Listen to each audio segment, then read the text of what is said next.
আসসালামু আলাইকুম ওয়া রাহমাতুল্লাহি ওয়া বারাকাতুহু। আপনারা যারা দেখছেন আমাদের আজকের যে ইসলামী আন্দোলনের অফিসিয়াল ঘোষণা আসছে যে সাংবাদিক সম্মেলনের মাধ্যমে যে ইসলামী আন্দোলন এককভাবে নির্বাচন করবে, সকল নেতাকর্মী খুশিতে আলহামদুলিল্লাহ, সকলে খুশিতে দেখেন মিষ্টি মুখ করতেছে আলহামদুলিল্লাহ। হুজুরের কাছ থেকে বরিশাল 4 আসনের হাত পাখার প্রার্থী সৈয়দ ইসহাক মোহাম্মদ আবুল খিয়াস হুজুর হাত থেকে আর আকিমুদ্দিন ওয়ালা তাতাফাররাকু ফি। সাদাকাল্লাহুল আযীম। প্রিয় বন্ধুরা, আল্লাহ সুবহানাহু ওয়া তাআলা বললেন, তোমরা দিন প্রতিষ্ঠিত করো, আর দিন প্রতিষ্ঠিত করার ক্ষেত্রে তোমরা মত পার্থক্য করো না, পৃথক হয়ো না। তো আমরা লক্ষ্য করে দেখলাম বাংলাদেশের একটা উজ্জ্বল স্বপ্ন প্রজ্বলিত হয়েছিল, যেটা গোটা বাংলাদেশের প্রত্যেকটা মানুষের অন্তঃকরণের ভিতরে একটা আনন্দ উৎফুল্লতা তৈরি হয়েছিল। বাংলাদেশে ইসলামী সমমননার সমস্ত ঘরানার ওলামায়ে কেরামের একটা ঐক্যের প্ল্যাটফর্ম জামাত ইসলাম, খেলাফত মজলিস, বাংলাদেশ খেলাফত মজলিস, ইসলামিক আন্দোলন চরমোনাই, এভাবে যতগুলো ইসলামিক দল ছিল প্রায় সবাই ঐক্যবদ্ধ হয়েছিল। 11 দলীয় জোটের একটা আমরা চিত্র এই বাংলাদেশে দেখতে পারলাম। কিন্তু বিশেষ কিছু ব্যক্তির তৎপরতায় এই ঐক্যের বন্ধন ছিন্ন বিচ্ছিন্ন হয়ে গেল, যেটা আমরা লক্ষ্য করে দেখতে পারলাম। চরমোনাই ইসলামিক শাসনতন্ত্র আন্দোলন, চরমোনাই ইসলামী শাসনতন্ত্র আন্দোলন, এটি তাদের পূর্বের নাম ছিল, পরবর্তীতে নাম হলো ইসলামী আন্দোলন। এই চরমোনাই ইসলামী আন্দোলন তারা দল থেকে বের হয়ে গেল। শুধু বের হয়েই গেল না, বরং তারা কতটুকু আনন্দ উৎফুল্লিত, দল থেকে বের হয়ে, জোট থেকে বের হয়ে তারা মিষ্টি বিতরণ করা শুরু করে দিল, যেটা আপনারা দেখেছেন। মিষ্টি বিতরণ করা শুরু করেছে, তারা মিষ্টি খাচ্ছে, আনন্দ করতেছে। অর্থাৎ তারা এই জোট থেকে বের হয়ে তাদের যেন একটা আনন্দের মিছিল শুরু হয়ে গেছে। যেখানে শোকাহত হওয়ার কথা, যেখানে কষ্ট পাওয়ার কথা, সেখানে তারা আনন্দ করতেছে। তার মানে আপনি কি বুঝলেন? এই যে আমার ভাইয়ের এই কথাটা, এই যে চরমোনাইয়ের এক নেতা, তার বক্তব্য শুনলে কি বোঝা যাচ্ছে? তার বক্তব্য শুনলে বোঝা যাচ্ছে যে তারা এই জোটের মধ্যে থাকতে রাজি না, তারা এই জোটের সাথে সম্পৃক্ততা না। তার মানে তারা আগেই বিক্রয় হয়ে গেছে, আগেই বিক্রয় হয়ে গেছে, বিক্রয় হয়েছে তাদের কাছে, তগুতের কাছে। কারণ তগুত চাইছিল ইসলামী এই সমমননার দলটাকে, জোটকে ছিন্ন বিচ্ছিন্ন করা। ছিন্ন বিচ্ছিন্ন করতে পারলেই বিজয়ী হতে পারবে না, আমরা সফলতা লাভ করব।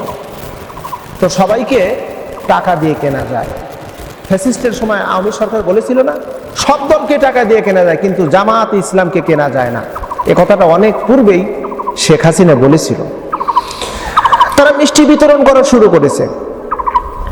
তারা এই জোটটাকে ভাঙার বিভিন্ন রকমের তারা বিভিন্ন রকমের ফন্দি, বিভিন্ন রকমের সোর্স তারা উত্থাপন করেছে।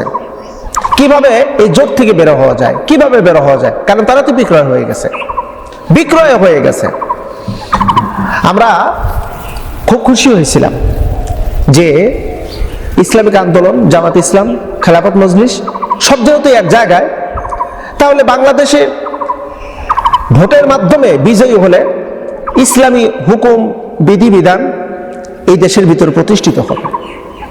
যখন চরমোনাই পৃথক হয়ে গেল, তাই বলে আপনারা এরকম মনে করেন না যে ইসলামী শরিয়া বিধান প্রতিষ্ঠিত হবে না।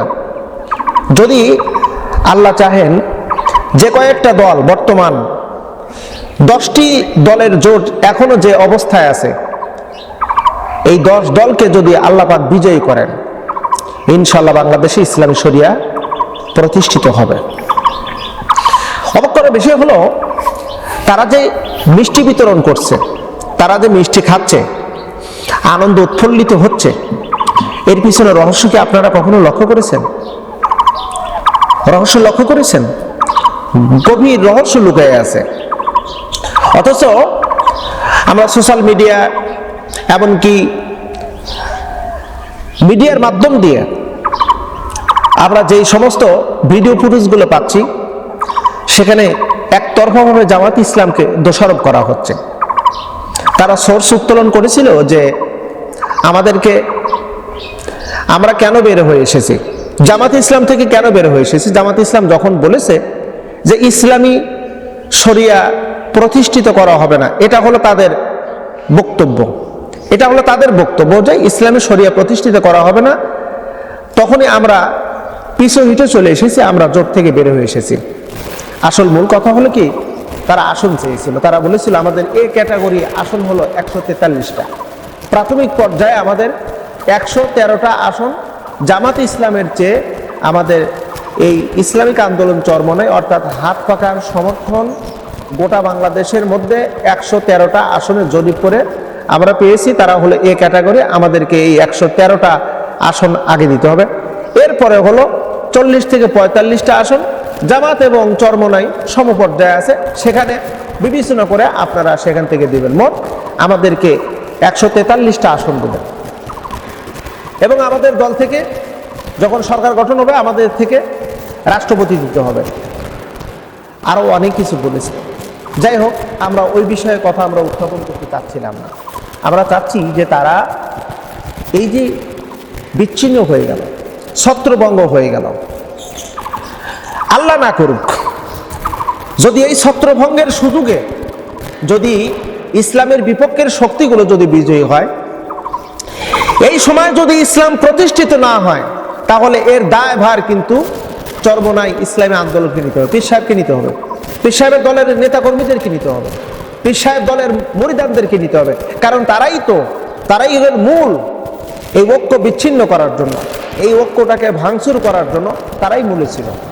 দেখেন আপনারা, এই যে হাফিজুর রহমান কুয়াকাটা, তার ভাই মিসবাহ, তার ফেসবুক পোস্টগুলো ভালো করে লক্ষ্য করে দেখেন।